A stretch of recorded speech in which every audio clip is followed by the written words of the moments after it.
بسم الله الرحمن الرحيم والصلاة والسلام على أشرف المرسلين. السلام عليكم. Bonjour tout le monde.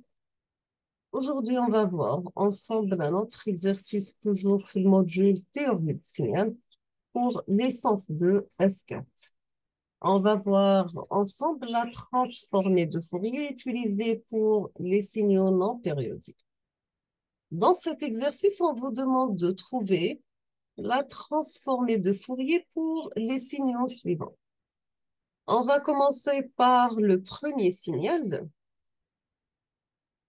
C'est un signal rectangulaire d'amplitude égale à 1, centre F 0 et la période égale à t. Donc, on peut mettre, donc ça c'est la représentation graphique. La représentation mathématique est égale à A règle de grand T de t est égale à A pour t en valeur absolue inférieure ou égale à t sur 2. 0, c'est non. Le deuxième signal, c'est un signal rectangulaire d'amplitude égale à 1, centre F 1 et la période égale à 2.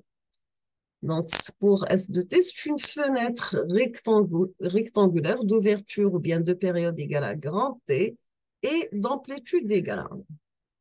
Maintenant, on passe à la solution. Donc, si vous avez S de t qui est égal à grand A pour t en valeur absolue inférieure ou égale à t sur 2, égale à 0 autrement. Si on applique la transformée de Fourier, donc on va calculer S de f qui est égal à l'intégrale entre moins l'infini à plus l'infini de S de t par exponentielle moins g de pi ft dt.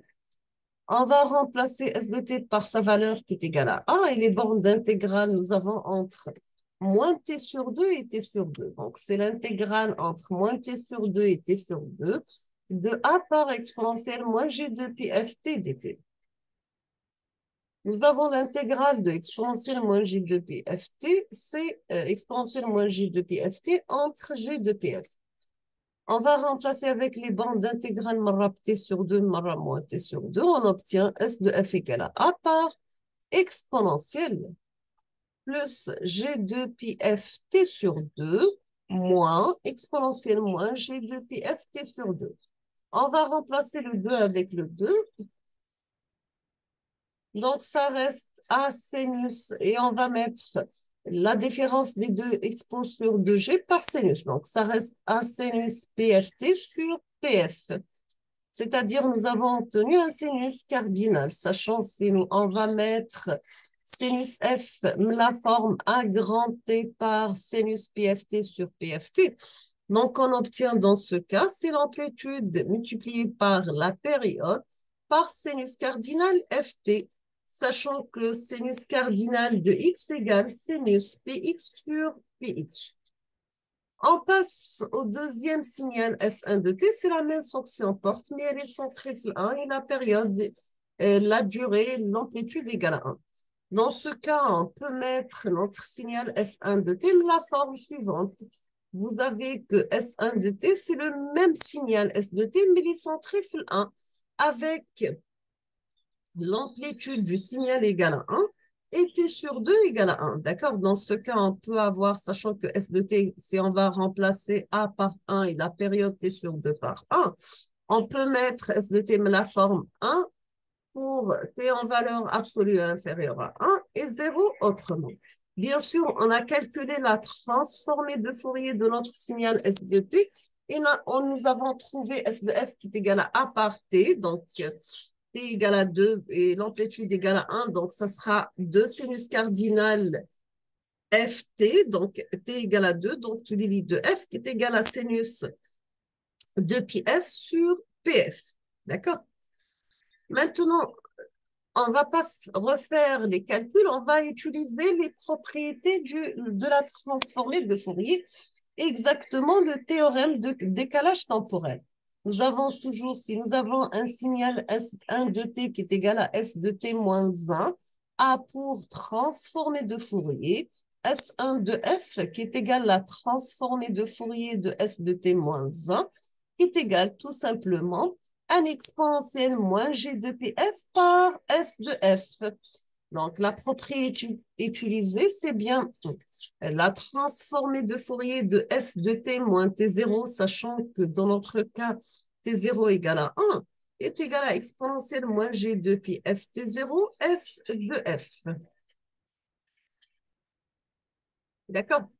On passe à notre exercice.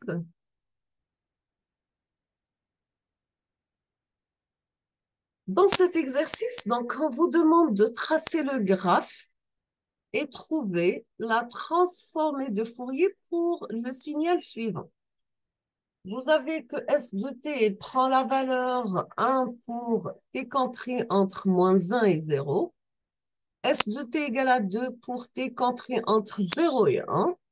S de t égale à 1 pour t compris entre 1 et 2. S de t égale à 0. Donc, voici la représentation graphique de S de t. Donc, il prend la valeur 0 entre moins l'infini et moins 1. Il prend la valeur 1 entre moins 1 et 0. Il prend la valeur 2 entre 0 et 1. Il prend la valeur 1 entre 1 et 2. Il prend la valeur 0 pour 2 plus l'infini. Là, on a S1 de t, c'est un signal rectangulaire, centré 0, la période égale à 2, ou l'amplitude égale à 1. Maintenant, si on va avoir S2 de t qui est égal à S1 de t moins 1, donc c'est le même signal, mais au lieu qu'il soit centré 0, il est centré 1. La période, c'est la même chose, c'est 2. Maintenant, on peut voir bien que S de t, on peut la mettre la forme, la somme des deux signaux. Donc, la somme de S1 plus S2 de t.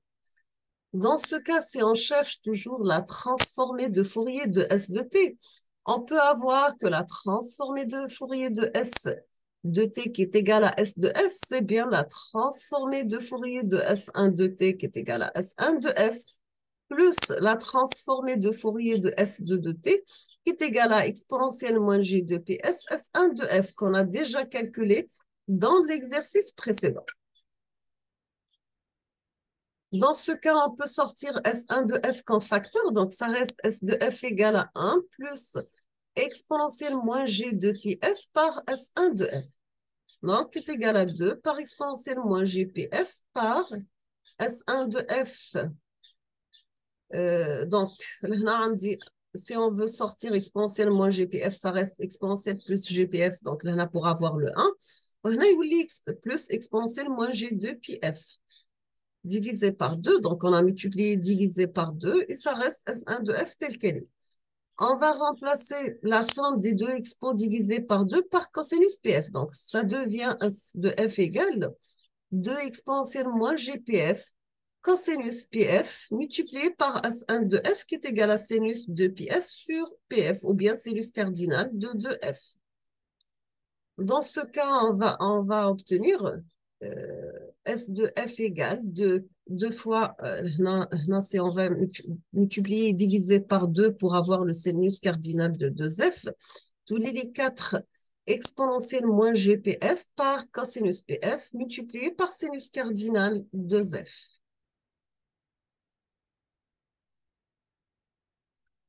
On a terminé avec l'exercice précédent. Je vous demande de préparer cet exercice pour la prochaine vidéo, Inch'Allah, toujours avec la transformée de Fourier des signaux utilisés pour les signaux non périodiques.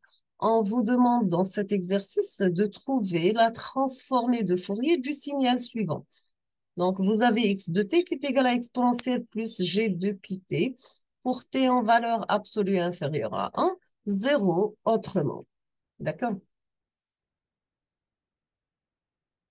Nous sommes arrivés à la fin de cette vidéo. Je vous remercie infiniment pour votre attention. Comme toujours, n'hésitez pas si vous avez des questions. Et à la prochaine vidéo, Inch'Allah. Merci beaucoup.